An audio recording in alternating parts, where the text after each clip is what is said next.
Greetings. My name is Pat D'Antonio. I'm an emeritus professor of nursing at the University of Pennsylvania and also the former director of the Barbara Bates Center for the Study of the History of Nursing. And it is my pleasure to bring to you a brief vignette of a history of nursing's historical diversity that's based on my own research.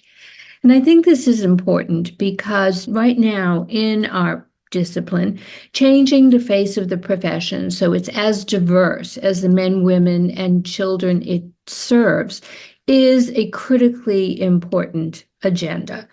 And my presentation hopes to give this agenda a broad and hard-fought slice of history. It's not possible to cover the whole complex history, but I'm going to talk about brief vignettes and segments. And I'm going to tell the history of American nursing in ways that considers not just the experiences of white nurses, but the experiences of nurses of different racial, ethnic, and gender backgrounds. Specifically, I'm going to also look at the powerful role of education, not only for professional leadership, but also for more personally identified ideas among nursing's historical workforce about what success and status means and the ways in which it's the same across all diverse groups and the ways in which it differs. Now, you probably know the story, of course, of Florence Nightingale, largely credited with being the founder of modern nursing. But what I would like to suggest to you, it was later than Florence Nightingale's tenure that nursing was envisioned both in Great Britain and in the United States as a middle-class white women's profession. In some ways, what I want to leave you with is the idea that Nightingale certainly was important, but her seminal contribution is she pushed men out of their role in nursing during episodes of wars and disasters. As Linda Sabin has argued, men prior to Nightingale had always done the heroic work during disasters or epidemics, where women did the day-to-day work of returning to health their brothers, their fathers, their sisters, their mothers. But that started to change in the United States in the late 19th century, where it was the first time that white women proved themselves able to handle a disaster, which was traditionally men's work. And these are a group of nurses who nursed during Jacksonville, Florida's yellow fever epidemic. They came from Bellevue, and the systems of care during yellow fever had completely broken down, and they immediately established not only principles and processes of good nursing care, but also the organization that would support it. At this time, there was still a role for men in nurses, but it was primarily during wars and as members of the military. And this is a rare photo of nurses on a ship that nursed during the Spanish-American War. Where we really see white women taking over, though, and there are direct correlations, is in the later 19th and into the early 20th century, where we see a direct correlation between the development of professional nursing here in the United States, hospitals, and the rise of what has become known as scientific medicine.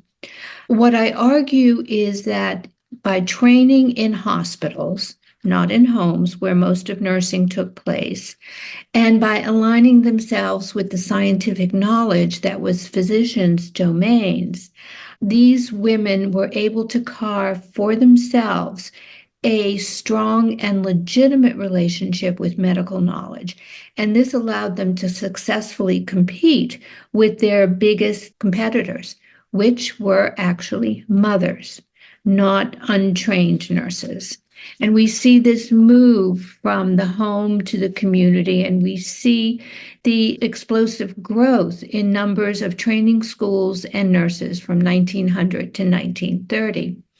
We also see during this time increasing numbers of African American nurses who were willing and wanted to train as nurses. And that is directly related to our segregated healthcare system at the time. You had hospitals for white patients and physicians, and you had hospitals for Black patients and Black physicians. And in these hospitals, which were dedicated to the tenets of scientific medicine, you needed trained nurses to be able to implement them. And so what you saw is increasing numbers of Black hospitals opening their own training schools. What you also saw during this time were decreasing numbers of male nurses. You saw decreasing numbers of white male nurses, and you saw the almost complete invisibility of Black men who wanted to work as nurses in ways that was very different than you had in the mid-19th century. You always had a need for some white men in places like psychiatric nursing, addiction nursing, industrial nursing. And they were almost all exclusively trained. One of the exceptions, along with Bellevue's Mill Schools, the Pennsylvania Hospital School of Nursing for Men opened in 1912, which was run by men for men and was dedicated to the education of men in all areas of nursing practice, which was then the leading tenets of how you trained women and some men as nurses. Pennsylvania Hospital becomes a very important source of leadership in male nursing. Among its first leader was Leroy Craig, who fought for the integration of men into the American Nurses Association and into the military in 1954. You also saw Luther Chrisman, another graduate, who was the first male dean of Vanderbilt and was very famous for his work at Rush University, integrating practice and education. But Black men were almost completely pushed out until fairly recently. And Shula Marks argues in her work on South African nursing, which saw the same dynamics, is that sexualized image of nursing still persisted in the popular imaginarium, and men provided the kind of sexualized image that was anathema to what was being portrayed as a legitimate women's role. Not so for Black women. The Black hospital movement, as I said, grew in tandem with the Black nursing schools.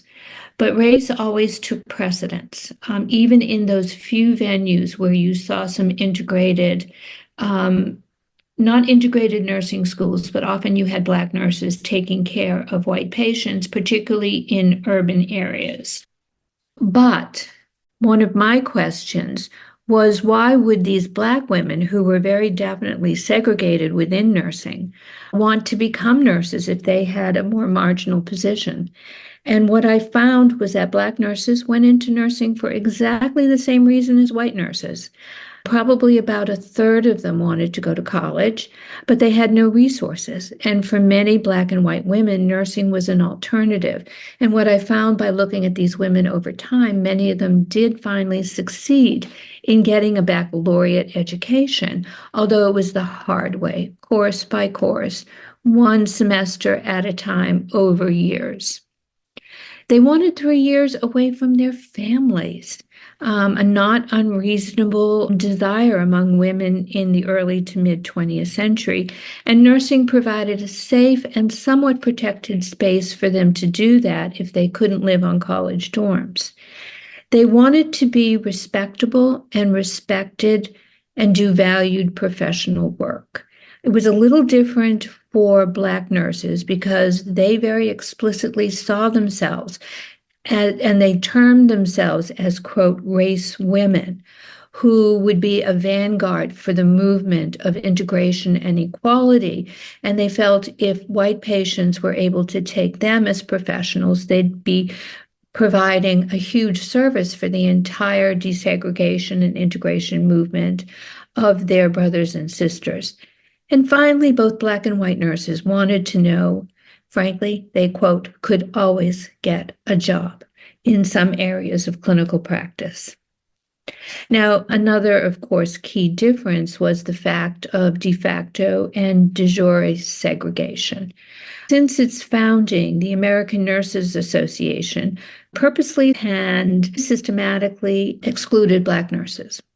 The American Nurses Association began as a group of alumni associations, and there were some Black alumni associations, but they very quickly moved to an organization in which states were the constituent members.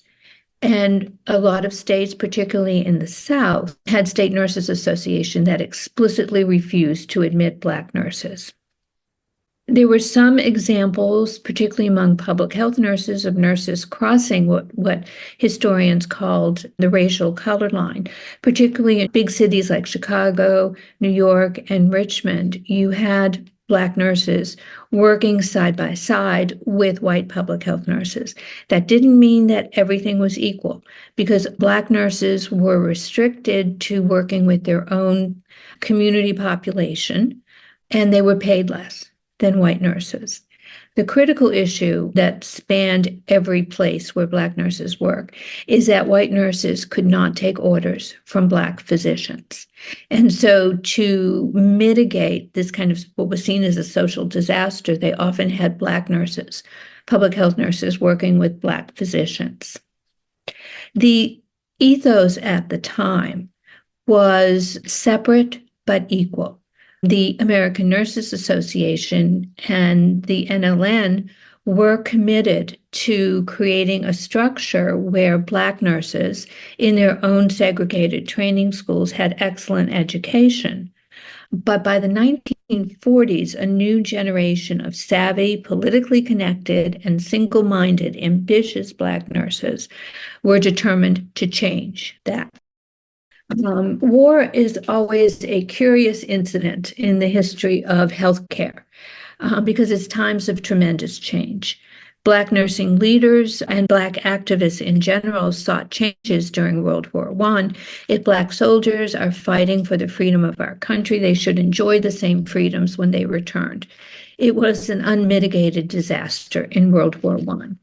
World War II comes up, and Black nursing leaders like Mabel Stompers decided that they were going to put in place at the beginning of World War II a long-term strategy that would lead to the desegregation of the military. It was successful. It happened on the heels of Franklin Delano Roosevelt being ready to sign an order to draft white nurses because of the huge nursing shortage in wars. And the Black nurses, like Mabel Stompers, actually actively mobilized their allies in public health nurses, in the Black press, Black clergy, the National Association of Colored Graduate Nurses, to launch a massive publicity campaign around the theme, we are willing to draft white nurses when we have 9,000 Black nurses, talented, well-educated, and ready to serve. It was a success. Almost within days, the Army Nurse Corps desegregated, and you saw Black nurses heading off to the European theater of operations. It had a direct fallout on what happened after the war. First, there were huge celebrations of this monumentous victory. In fact, the National Association of Colored Graduate Nurses in the 1950s voted to dissolve because they felt their work was done.